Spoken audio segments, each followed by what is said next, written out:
ഹരി ഓം നമസ്തേ. നാളത്തെ ഡേ വന്നിട്ട് 2 of cups ആണ്. 2 ഓഫ് കപ്സ് വന്നു കഴിഞ്ഞാൽ നല്ല ഒരു പാർട്ട്ണറെ നിങ്ങൾക്ക് ഉണ്ടാവുന്നതാണ്. നല്ല സ്നേഹമുള്ള ഹാപ്പി കപ്പിൾസ് എന്നൊക്കെ പറയില്ലേ, അങ്ങനെയായിരിക്കും സാധ്യത. പുതിയ റിലേഷൻഷിപ്പ് നോക്കുന്നവർക്ക് ഒരു പക്ഷേ നാളെ അതിനുള്ള പോസിബിലിറ്റി ഉണ്ട് എന്നുള്ളതാണ്. അതുപോലെ ലൈഫ് നിങ്ങളെ ബാലൻസ് ചെയ്ത് കൊണ്ടുപോകും. ഓക്കെ, നല്ല നല്ല പ്രപ്പോസൽസ് ഒരു പക്ഷേ പുതിയ ആൾക്കാർക്ക്, അതായത് പുതിയ റിലേഷൻഷിപ്പിൽ പോകുന്നവർക്ക് നല്ല പ്രപ്പോസൽസ് വരാൻ സാധ്യതയുണ്ട്. അല്ലെങ്കിൽ എൻഗേജ്മെൻറ്റ്, മാരേജ് പോലുള്ള ഫംഗ്ഷനൊക്കെ ഉള്ള സാധ്യതയുണ്ട് എന്നുള്ളതാണ്. പാർട്ട്ണറുമായിട്ട് മ്യൂച്വൽ റെസ്പെക്റ്റും കാര്യങ്ങളൊക്കെ ഉണ്ടാവും. നല്ല രീതിയിൽ നാളെ എല്ലാ കാര്യങ്ങളും പോകുന്നതാണ്. ഓക്കെ, യൂണിവേഴ്സൽ മെസ്സേജ് വന്നിട്ട് പേജ് ഓഫ് സോഡാണ്.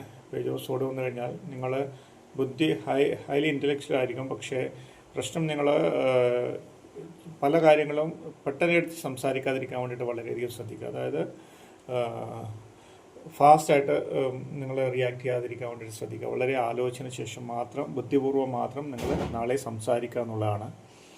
ഓക്കെ, അപ്പോൾ അതല്ലാന്നുണ്ടെങ്കിൽ കുറച്ച് ബുദ്ധിമുട്ടുകൾ വരാനുള്ള സാധ്യതയുണ്ട്. അതുപോലെ നല്ല രാവിലെ തന്നെ കേൾക്കാൻ ഉദ്ദേശിക്കുന്ന ന്യൂസുകൾ, അതൊരു പക്ഷേ നിങ്ങൾ വൈകിട്ടത്തെ, അതായത് ലേറ്റ് ആവാനുള്ള നല്ല നല്ല ന്യൂസുകൾ, വാർത്തകൾ കേൾക്കാനുണ്ട്. നിങ്ങൾ പ്രതീക്ഷിച്ചിരിക്കുന്ന ന്യൂസുകളൊക്കെ ഒരു പക്ഷേ ഡിലേ ആവാനുള്ള സാധ്യതയുണ്ട് എന്നുള്ളതാണ്.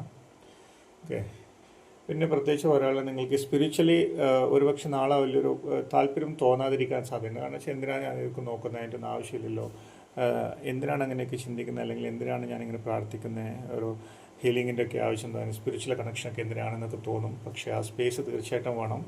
നിങ്ങൾക്ക് തോന്നിയാലും അങ്ങനെ ഉപേക്ഷിക്കാൻ പാടില്ല. അത് നാളത്തെ ഒരു ഡേ വെച്ചിട്ട് നിങ്ങൾ അങ്ങനെ തോന്നുന്നു മാത്രമേ ഉള്ളൂ. പക്ഷേ സ്പിരിച്വലി എപ്പോഴും നിങ്ങൾക്ക് കണക്ഷൻ കിട്ടാൻ വേണ്ടിയിട്ട് ട്രൈ ചെയ്യുക. അതിന് വേണ്ടിയിട്ട് പ്രാർത്ഥിക്കാൻ വേണ്ടിയിട്ട് സമയം കണ്ടെത്താൻ പറ്റുകയാണെങ്കിൽ സമയം കണ്ടെത്തുക. ഓക്കെ, ചില കാര്യങ്ങൾ നടന്നില്ല എന്ന് വിചാരിച്ചിട്ട് നിങ്ങൾ ദൈവത്തെ അല്ലെങ്കിൽ നമ്മളെ എല്ലാവരും തള്ളിപ്പറയുന്ന അവസ്ഥയൊന്നും ഉണ്ടാകരുത്. അത് എല്ലാവർക്കും അങ്ങനെ തന്നെയാണ്, മനസ്സിലായില്ലേ? അപ്പോൾ ബാക്കിയെല്ലാം ക്ലിയറാണ്. ബുദ്ധി ഉപയോഗിച്ചിട്ട് മാത്രം നാളെ പ്രവർത്തിക്കുക എന്നുള്ളതാണ് മെയിനായിട്ട് നോക്കാനുള്ളത്. പാർട്ട്ണർഷിപ്പ് നല്ല പോസിറ്റീവാണ്, റിലേഷൻഷിപ്പ് എല്ലാം പോസിറ്റീവാണ്. ഹെൽത്തും വലിയ കുഴപ്പമില്ല.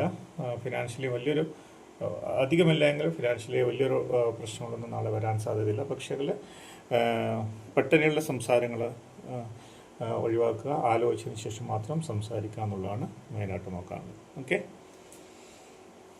Thank you. ഡെയിലി റീഡിംഗ് കിട്ടാൻ വേണ്ടിയിട്ട് സബ്സ്ക്രൈബ് ചെയ്യുകയാണെങ്കിൽ ഡെയിലി റീഡിംഗ് കിട്ടുന്നതായിരിക്കും. Thank U.